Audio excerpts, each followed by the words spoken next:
নমস্কাৰ। আজি আপোনালোকক শুনাবলৈ লৈছোঁ কবি লক্ষী ফিল'বাৰীদেৱৰ এটি সুন্দৰ কবিতা নীলকণ্ঠ, আবৃত্তি অমৃত বৰদলৈ। আপোনালোক মোৰ বিশ্বস্ত সহচৰ, যাৰ পদাংকত নিঃশব্দে গঢ়ে সুখৰ নীৰ আশাৰ তলাতল, সুৰৰ টানপুৰা জীৱনৰ পাঞ্চৈ। আপোনালোক মোৰ মহাজাগ্ৰতিক চিৰশাশ্বত প্ৰত্যয়।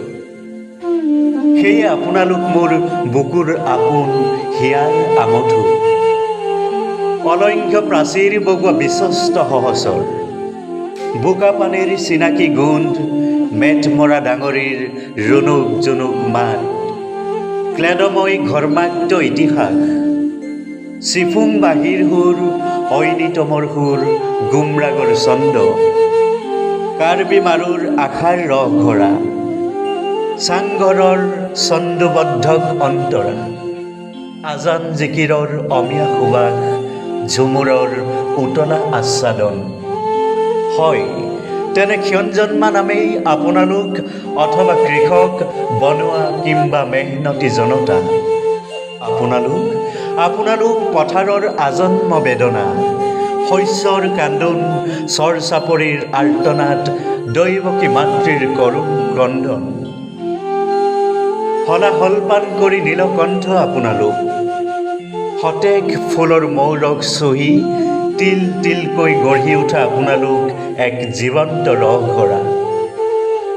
দুষ্কৃতি বিনাশৰ আপোনালোক নিপুণ হলধৰ, প্ৰতিবাদৰ পাণ্ডুলিপি, বিদ্ৰোহ বিপ্লৱৰ আদিপাঠ, অজেয় সুদৰ্শ সৈনিক।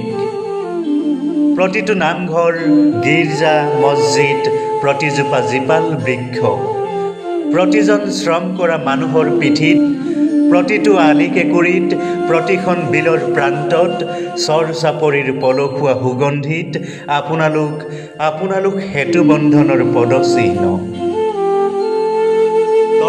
তৰপে চানি ধৰা বালিতাপলিৰ আপোনালোক দেওলগা সাধু, পাৰ ভঙা পানীৰ উচ্ছল গুমনি, নাৱৰীয়াৰ বঠাৰ নাচোন, শ্ৰেণী সংগ্ৰামৰ ইতিহাস, হালোৱা সজোৱা, বনোৱাৰ মুকুতিৰ ধৰাপাত, সংস্কৃতিৰ বীজ মন্ত্ৰ।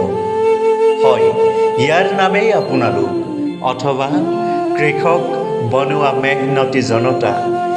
হে নীলকণ্ঠী, আজন্ম অকাল আপোনালোকক জনালোঁ ৰক্তিম প্ৰণাম।